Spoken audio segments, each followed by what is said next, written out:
Gaddafi نے اپنے آپ کو یا قریبی خاندان اور دوستوں کو اقتدار کے تمام عہدوں پر تعینات کیا تھا اور ان کی بدعنوانی اور کسی بھی قسم کی شہری تنظیم کے خلاف کریک ڈاؤن کا مطلب یہ تھا کہ زیادہ تر آبادی غربت میں زندگی گزار رہی تھی۔ قذافی اور اس کے قریبی لوگ تیل کی آمدنی میں دولت کما رہے تھے، جبکہ حکومت نے ان لوگوں کو قتل کر دیا جو اس سے مخالف سمجھے جاتے تھے۔ قذافی کو بین الاقوامی شہرت کیسے ملی؟ قذافی کا طرز حکمرانی صرف جابرانہ نہیں تھا بلکہ پاگل پن کی حد تک بھی تھا۔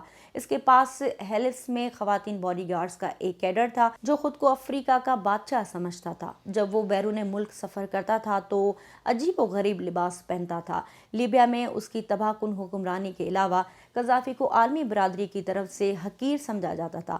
ان کی حکومت دنیا بھر میں بہت سے مغربی مخالف گروہوں کی مالی معاونت میں ملوث تھی، جن میں کچھ دہشت گردی کی سازشیں بھی شامل تھیں۔ آئرش ریپبلکن آرمی کا مبینہ طور پر قذافی سے تعلق تھا۔ حکومت کے آئرش دہشت گردوں سے روابط کی وجہ سے برطانیہ نے لیبیا کے ساتھ ایک دہائی سے زیادہ عرصے تک سفارتی تعلقات منقطع کر لیے تھے۔ 1986 میں مغربی برلن کے ایک ڈانس کلب پر ہونے والے بم حملے کے پیچھے لیبیا کے دہشت گردوں کا ہاتھ تھا، جس میں 3 افراد ہلاک اور متعدد افراد زخمی ہوئے۔ امریکہ نے بدلے میں صدر رونالڈ ریگن کی لیبیا میں مخصوص اہداف پر بمباری کی، جن میں طرابلس میں قذافی کی رہائش گاہ بھی شامل تھی۔ ملک کے دہشت گردی سے تعلق کے سب سے مشہور مثال میں لیبیا 1988 کے لاکربی بم دھماکے میں ملوث تھا۔ اسکاٹ لینڈ کے لاکربی کے قریب ایک طیارہ جس میں 259 افراد سوار تھے دھماکے سے اڑایا، جس میں سوار تمام افراد ہلاک ہو گئے۔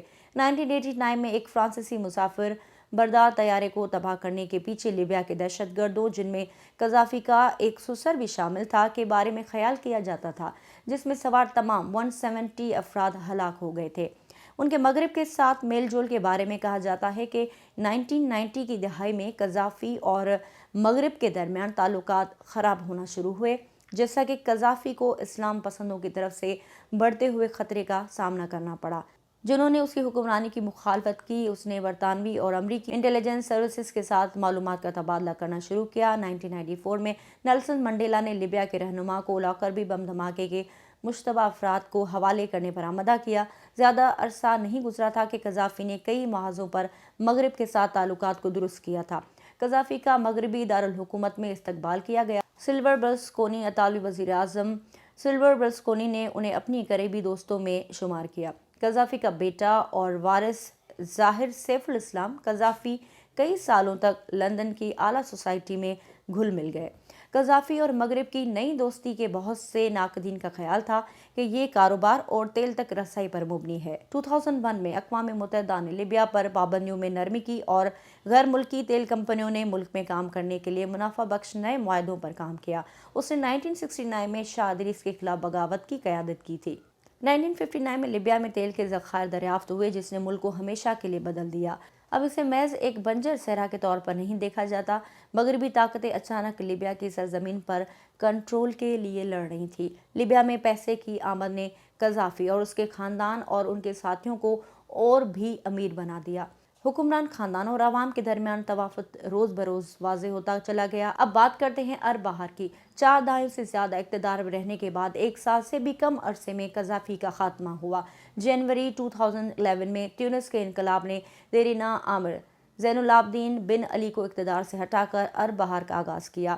اگلے مہینے مصری حکمران حسنی مبارک کو زبردستی ہٹا دیا گیا، جس سے کئی عرب دارالحکومتوں میں مظاہرین کے حوصلے بلند ہوئے۔ شدید جبر کے ماحول کے باوجود بنغازی شہر میں مظاہرے پھوٹ پڑے اور پورے لیبیا میں پھیل گئے۔ قذافی نے مظاہروں کو دبانے کے لیے جارحانہ طاقت استعمال کی اور تشدد تیزی سے بڑھ گیا۔ مظاہرین پر گولی چلانے کے لیے پولیس اور غیر ملکی کرائے کے فوجیوں کو لایا گیا اور شہروں پر فضائی بمباری کے لیے ہیلی کاپٹرز بھیجے گئے۔ جیسے جیسے ہلاکتیں بڑھتی گئیں، لیبیا کے لوگ قذافی کی حکومت سے ہٹانے کے لیے مزید پرعزم ہو گئے۔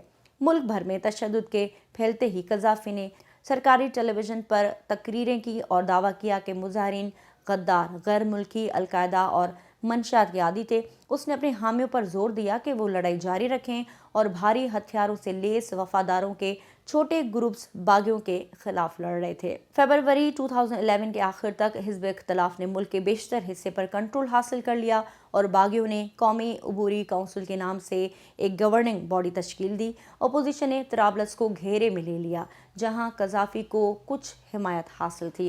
زیادہ تر بین الاقوامی برادری نے NTC کی حمایت کا اظہار کیا اور قذافی کی برطرفی کا مطالبہ کیا۔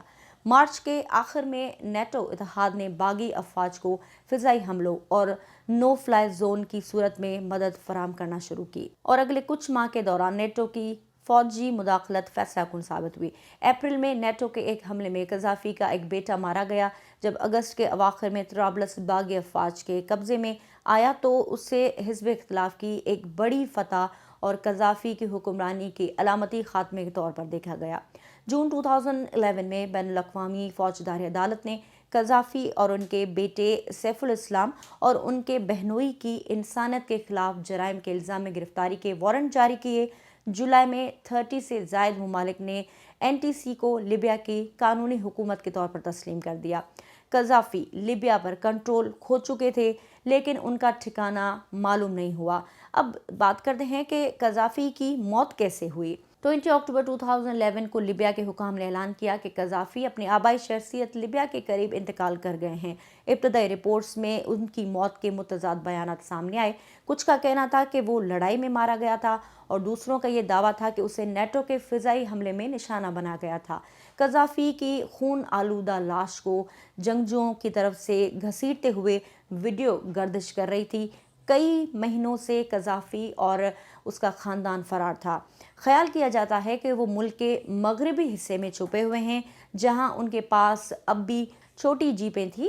جیسے ہی سابق آمر کی موت کی خبر پھیلی، لیبیا کے لوگ سڑکوں پر نکل آئے اور جشن منا رہے تھے۔ قذافی کے بعد لیبیا مسلسل تشدد کی لپیٹ میں رہا اور ریاستی اختیارات بالآخر جنرل نیشنل کانگریس کے پاس ہونے کے بعد مختلف ملیشیا گروپس نے اقتدار کے لیے مقابلہ کیا۔ بنغازی میں درجنوں سیاسی شخصیات اور کارکن مارے جا چکے تھے اور بہت سے لوگوں کو علاقہ چھوڑنا پڑا۔ لیبیا کے آمر کی موت کے 10 سال بعد بھی صحرائی قصبے کے رہائشی اب بھی ان کی حکمرانی کے لیے ترس رہے ہیں۔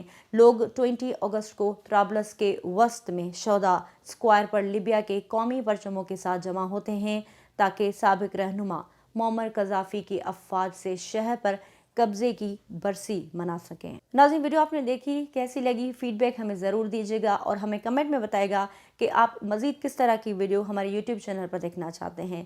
اسی کے ساتھ دیجیے گا اجازت۔ اللہ نگہبان۔